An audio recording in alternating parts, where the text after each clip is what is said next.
Our weekly immigration news roundup is brought to you by the law firm of Figueroa and Associates. For a consultation on any immigration or legal matter, please call 855-768-8845. That's 855-768-8845. For full stories and more immigration news, visit www.theimmigrantsjournal.com. That's www.theimmigrantsjournal.com.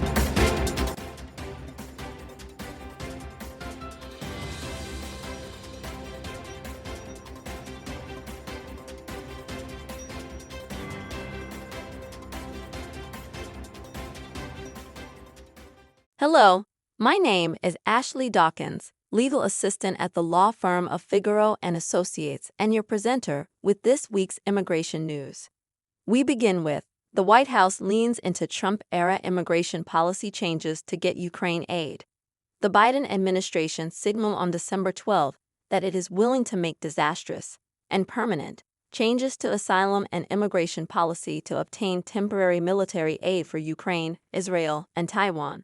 Top White House officials reportedly met with some of the key Senate negotiators: Senator James Lankford, Republican Oklahoma, Senator Chris Murphy, Democrat Connecticut, and Senator Kyrsten Sinema, Independent Arizona, as well as Department of Homeland Security (DHS) Secretary Alejandro Mayorkas. Unfortunately, media reports indicate the White House is willing to resurrect some Trump-era anti-immigrant policies to cut a deal on Ukraine funding. These include the nationwide expansion of a fast-track deportation process known as expedited removal, the expansion of mandatory detention, and the immediate expulsion of migrants at the border under a Title 42-like authority. Border policies under consideration could overwhelm system. Department of Homeland Security officials warn. Department of Homeland Security officials are warning about the impact of policies being discussed in negotiations between the White House and Congress that would increase deportations, deny many migrants the right to seek asylum, and make detention mandatory. According to current and former officials who spoke to NBC News, it would break the border, one current Homeland Security official predicted. It would be completely counterproductive, another warned. The second official noted that Customs and Border Protection detention centers, as well as those of Immigration and Customs Enforcement, would quickly become so full that the agencies would be unable to keep apprehending migrants as they crossed the southern border. States facing worker shortages are helping migrants secure employment with new resource clinics. Many migrants, after being released from government custody, resettle in interior communities. Many come ready and eager to work, but one of the primary barriers preventing them from doing so and achieving self-sufficiency in the short term is lack of work authorization.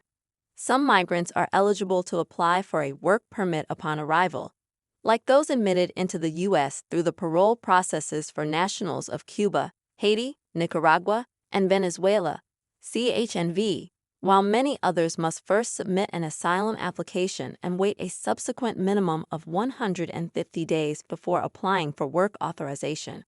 And due to processing delays that have plagued USCIS for years, many of them have to wait far longer before they are formally granted permission to work lawfully in the U.S. In the face of these challenges, communities across the country, ranging from New York City to Denver, are stepping up to help migrants address barriers to work authorization. While cities are on the front lines of this welcoming effort, state governments have a key role to play in marshaling resources and coordinating multi-sector partners involved in the response. In New York, as asylum seekers and New Yorkers continue to face deportation without representation, coalition push for investments in legal services. On Thursday, December 14, a coalition of elected officials, immigrant advocates, partners, and impacted families announced a coordinated effort today supporting the Campaign for Access, Representation, and Equity for Immigrant Families. This campaign is pushing for investments in holistic legal services and the passage of the Access to Representation Act, sponsored by Senator Brad Hoylman-Sigal and Assemblymember Catalina Cruz. If enacted, this groundbreaking legislation would establish the first statewide right to legal representation for people facing deportation who cannot afford attorneys. The campaign has broad support from a diverse coalition, including the Vera Institute of Justice, New York Immigration Coalition, NYIC, Immigrant ARC, and over 100 organizations, legal service providers, labor unions, faith groups, and elected officials.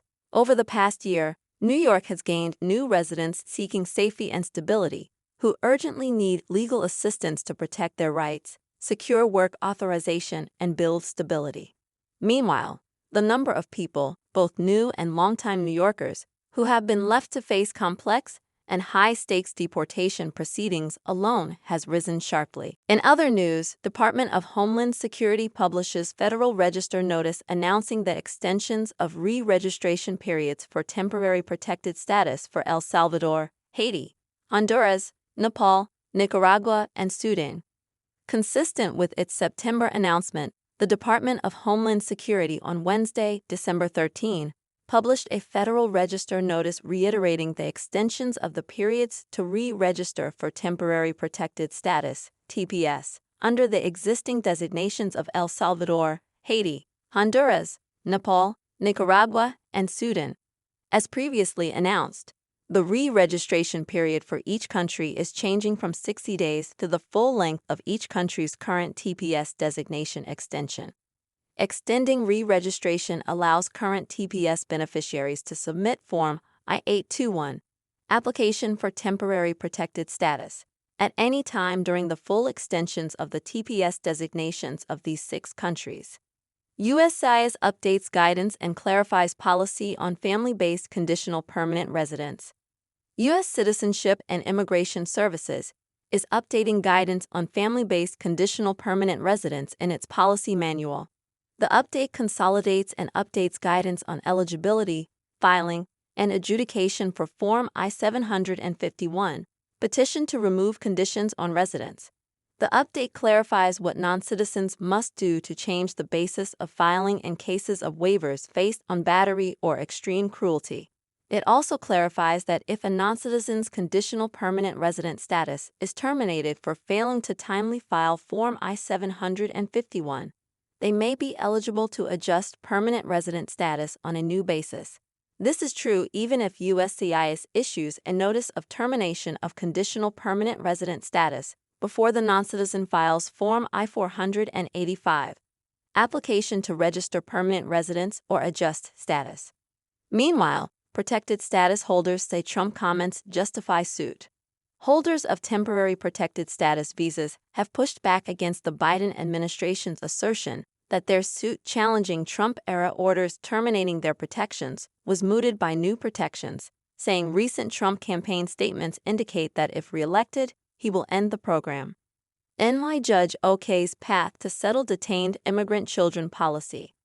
A New York federal judge on Monday, December 11, signed off on a settlement putting to rest an immigration suit challenging a U.S. Department of Health and Human Services Office of Refugee Resettlement policy, bringing an end to a years-long class action over the policy, which plaintiffs claimed kept them from leaving detention. And finally, UCLA Center seeks to ban in absentia removal for children. The UCLA School of Law's Center for Immigration Law and Policy has pressed the Biden administration to ban immigration courts from issuing in absentia removal orders against unrepresented children, after determining that tens of thousands of such orders were issued over the last 3 years. Thank you.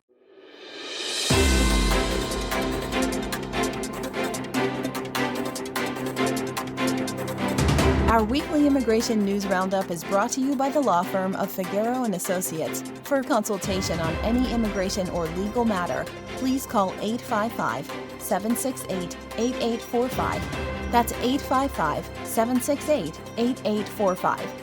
For full stories and more immigration news, visit www.theimmigrantsjournal.com. That's www.theimmigrantsjournal.com.